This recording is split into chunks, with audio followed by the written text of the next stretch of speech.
What would you sacrifice for love? Your heart? Your freedom? Amara sacrificed her voice, and it almost destroyed the world. Long before the rivers learned to sing, and the trees began to speak with the wind, the land of Obia spread like a great green cloth beneath the sun. In this land, every tree had a spirit, every wind carried a message, and every voice held power. But the greatest power of all was not in the spear or crown. It was in the voice that could heal, call the rain, calm storms, and command the respect of spirits. Among the people of Obia, songs were more than melodies, they were weapons, prayers, and bridges to the gods. And so when Amara, the most gifted song maiden of Obia, gave away her voice for love, the spirits themselves trembled. But let us begin not with her silence. Let us begin with the night the wind changed. The moon hung low like a golden calabash above the village of Yuzoki. The trees that usually hummed in the wind stood still, as though holding their breath. In the heart of the village, the people gathered in a wide clearing, dancing around a fire as tall as 3 men. Tonight was not just any night. It was the Feast of 7 Winds, when maidens sang songs that awakened the ancestors. The villagers believed that if the songs pleased the spirits, the coming season would bring abundant rains, good harvests, and safe births. Among the maidens, Amara stood apart. She was 17, with skin like polished bronze and eyes that carried both light and storm. Her hair, braided in long rows, shimmered with cowries and beads. But what made her unforgettable was her voice, a voice that seemed woven from silk and thunder, from honey and rain. When she sang, old women wept, warriors bowed their heads, and even the wind tilted its ear to listen. Amara, someone whispered in awe as she stepped into the circle. She lifted her calabash drum, and tapped it softly. A hush fell over the crowd. She sang. It was a song of rain and dawn and love, of lost spirits and found courage. The fire seemed to rise higher with every note. Her voice carried far beyond the village, rolling into the whispering forest. Some said the ancestors leaned closer that night. Others swore they saw the moon itself tremble. When her song ended, even the wind returned, slow, soft, shy.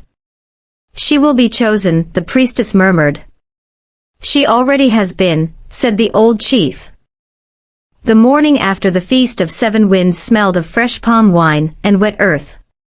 Amara walked down the red earth path to the Aji River, balancing a clay pot on her head. The forest around her was alive with sounds, parrots chattering, crickets playing tiny songs, and the distant rumble of a waterfall. But as she approached the riverbank, the forest fell silent. No bird. No wind. Even the water seemed to pause. Then she saw him. A young man stood by the river, tall and graceful, dressed not in the rough fabrics of the villagers but in a flowing black cloth that shimmered like a night sky. His skin was dark and smooth, his jaw sharp as a sculptor's blade.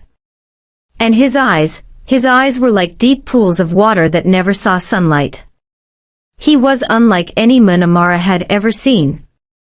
She clutched the clay pot to her chest. "Who are you?" she asked. The young man smiled. "A traveler," he said in a voice smooth as palm wine. "No traveler comes from the direction of the whispering forest," she replied, taking a cautious step back. "Then perhaps," he said, "I am not a traveler." His smile was dangerous, not like the boys in the village who teased, but like the wind before a storm. Amara turned to leave, but something about him pulled her back. "Your voice," he said softly. "It called to me." Amara's heart stumbled. "How did you? You sang to the wind last night. And the wind brought your song to me." He stepped closer, and she saw a mark on his left arm, a swirl like a snake swallowing its tail. Her grandmother had once told her a story about that mark. It belonged to the children of Miri, water spirits who could take human form. Amara whispered, "You're not of this world." He didn't deny it. Instead, he looked at her with a hunger she didn't yet understand. "I am Obinna," he said. "Prince of the deep waters. I have waited centuries for a voice like yours." That night, Amara lay on her raffia mat, but sleep would not come. She could still feel the weight of Obinna's eyes on her. The children of Miri were beautiful and dangerous. They gave gifts that glittered like the moon, and took everything in return. But Obinna had not threatened her. He had not begged. He had only listened. And somehow, she had wanted to sing for him again. The moonlight crawled through the cracks in the hut. She sat up, heart pounding. Outside, the wind whispered her name. Amara. She wrapped her wrapper tightly and stepped outside. There he was again, standing by the great silk cotton tree at the edge of the village, his dark cloth flowing like smoke, his eyes shining with quiet fire. "You came," he said. "I should not have," she whispered. "But you did." She should have run. But the air around him smelled like river rain and wild ginger. He took her hand gently. "Your voice has power," he said. "More than you know. With it, I can build a bridge between our worlds. Sing for me again." "Why?" "Because love must be sung before it can be born." The word love tangled in her chest like a vine. No one had ever said it to her like that. She closed her eyes and sang, not the songs of the ancestors, but a soft, new song born from the ache blooming in her chest. When she opened her eyes, his skin glowed faintly, as if moonlight lived beneath it. "Soon," he said. "I will make you mine." Weeks passed. Amara met Obinna at the river every dawn. She told no one. In the village, she was the jewel everyone wanted to keep. Suitors came bearing kola nuts and yams, but she turned them all away. Her heart was already lost to the one who lived in shadows and water. One night, as the drums of another festival thundered in the distance, Obinna took her deeper into the forest. The trees bent low as if listening. At the center of the clearing stood a mirror of water, a pool so still it reflected stars that were not in the sky. "Amara," he said. "If you give me your voice, I will make you my queen. You will live beneath the waters where no sickness touches, no hunger bites, and no time grows old." "My voice." "Yes," he whispered. "The voice that called me. The voice that binds worlds. But my songs, my people, will live," he said. "But you will live forever." She trembled. "If I give it, what will I have left?" "Everything else," he smiled. "My love. My world. My crown." Amara thought of her village, the warmth of the festivals, the children who danced to her songs. But she also thought of Obinna's eyes, those endless waters that promised eternity. "Will you love me?" she asked. "More than the rivers love the rain." She stepped forward. "Then, take it." Obinna raised his hand. The water behind him churned. A cold wind swept through the forest. Then, with a touch to her throat, her voice left her, a soft golden light rising into his palm like mist. Amara gasped. She tried to scream, but nothing came out. The silence was deafening. Obinna smiled and kissed her forehead. "Now you are mine." The world beneath the river was nothing like she imagined. Palaces carved from coral. Guards with eyes like glass. Schools of glowing fish that moved like woven cloth. Obinna took her hand and led her through tunnels of shimmering light. "This is your home now," he said. The palace was vast. Golden shells lined the floors. Every wall echoed with songs, but not hers. Obinna sang, and the waters bent to his will. Other spirits watched her with cold smiles. "This is Amara," Obinna declared. "The one whose voice will bind the gate." She didn't understand what he meant. But she smiled anyway because he loved her, or so she believed. Days became moons. Amara wore coral crowns and silk woven from sea threads. She had everything she could ever want, except the one thing she gave away. Her voice. She tried to hum, to whisper, to laugh. But nothing came. The silence grew heavy, pressing against her like deep water. Obinna changed too. His smiles faded. His hands grew colder. He began to disappear for days, returning with the scent of storms. Sing, he commanded one night. She pointed to her throat. Ah, he said, I forgot. Forgot. Back in Yuzoki, the festivals fell quiet. Without Amara's songs, the Feast of Winds failed. Rains delayed. The river turned gray. The children asked, when will Amara sing again? But no one answered. The priestess of the shrine went into a trance. Her eyes rolled white. The song of the village has been stolen, she cried. And with it, the season of life. The chief sent hunters into the whispering forest, but none returned. Rumors grew like weeds. Some said she had eloped with a spirit. Others said she was dead. But her grandmother, Mom Nkechi, did not believe either. She tied a red wrapper around her waist, grabbed her staff, and walked to the edge of the river. She spoke to the waters as if to a stubborn child. Bring back my granddaughter. But the waters only murmured, like someone laughing beneath. Amara soon discovered what Obinna truly wanted. One night, she followed him through the coral halls. He didn't see her. He walked into a cavern filled with mirrors of water. In each mirror, she saw faces, faces of other maidens, their voices trapped in shimmering light. Obinna knelt before a black stone. One more voice, he whispered to it. One more and the gate will open. Amara's heart froze. The gate. Her voice wasn't for love. It was for power. He was gathering voices to awaken something ancient beneath the river. She ran back to her chamber, heart pounding. But there was no one to tell. No one could hear her cry.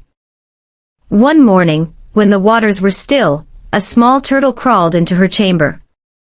Its shell was cracked and its eyes old. You do not belong here, girl, it said. For in the spirit world, animals speak as humans do. Amara knelt.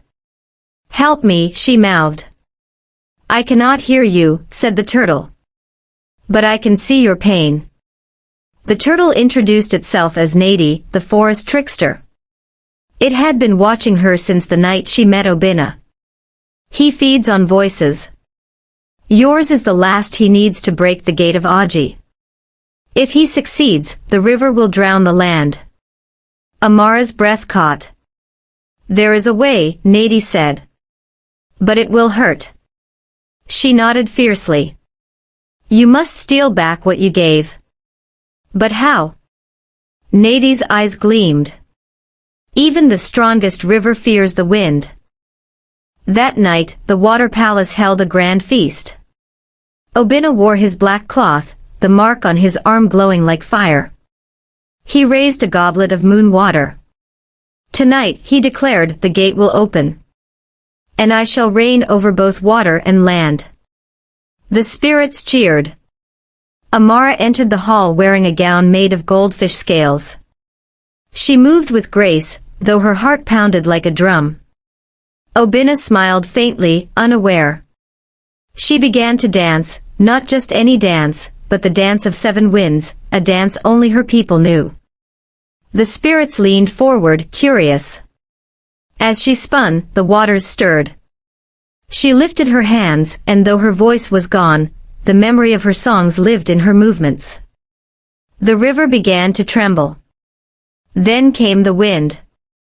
It snaked down into the water world, tearing at coral and shell. Obinna's eyes widened. What are you doing? Amara's silent lips curved into a defiant smile. The mirrors cracked. Voices trapped within began to scream, not in fear but in joy. Her voice shimmered among them like a golden thread. She ran for it. Adanna lunged. No. She plunged her hand into the light, and for a heartbeat, pain like fire consumed her. Then the world sang again. Her voice roared back into her like a storm. She turned, breathless. Adanna staggered back, his power faltering. You dare, he began. Amara opened her mouth. And sang. The sound tore through the water palace like thunder. The gates shook. The trapped voices joined her, weaving into a song so powerful the waters themselves rose in rebellion. The black stone cracked. From its heart, something dark stirred, a shadow older than time.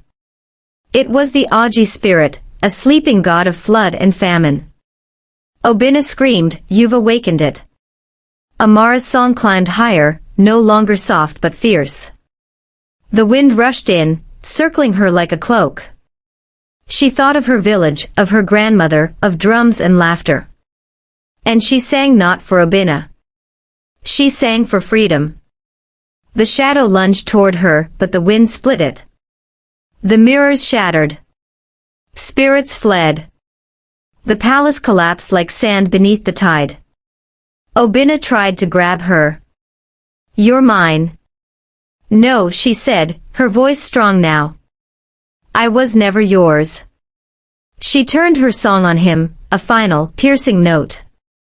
His dark cloth unraveled. His form twisted back into water, into nothing. Amara rose from the river like the first dawn after a long storm. The villagers, who had gathered on the banks, gasped as they saw her, dripping, glowing, alive. Mom and Kechi ran forward, tears streaking her wrinkled face. My child. Amara fell into her arms. That night the drums returned. The wind returned. And when Amara sang again in the village square, even the moon seemed to bow. But her song had changed. It carried pain, wisdom, and power. The children who danced to it never knew the weight it carried, but the elders did. They whispered, she gave her voice away for love. But she took it back for life. Years passed. Amara became the guardian of songs, teaching young maidens not just how to sing, but why voices should never be given to those who only take. And sometimes, when the night grows still, and the river holds its breath, the villagers say they can still hear Adanna's whisper beneath the waters, begging for a song that will never be his again. But Amara only smiles. Because she has learned this. Love without respect is a trap. And silence is never the price of true love. I hope you enjoy this story. If so, please like the video. Comment what you learned from the tale, and don't forget to subscribe to the channel for more enchanting tales just like this. Thank you.